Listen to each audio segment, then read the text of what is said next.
動画面をしています。本日、式根島、飯島、小島、結構大好きお客様にご覧いたしております。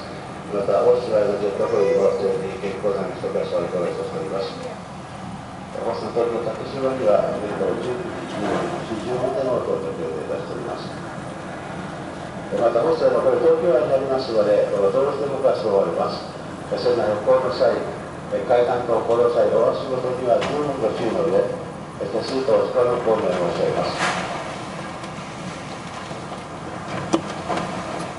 市議会中の看板等は、東京になりますので、閉鎖させていただきます。ですよ、看板等におきましては、お気になりませんのでご注意くださいませ。また、再びご乗車いただきたいお客様、船内を航路際、ご案内もつまります。東京になりますので、ご了承をお願い申し上げます。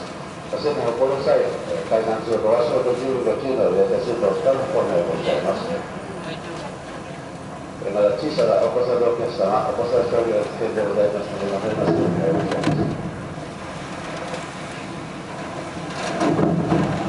指定と自動のポイントは軽食堂を運営いたしております。私の職員の方々、おめでとうでございます。この軽食堂も短時間に乗車していただきまして、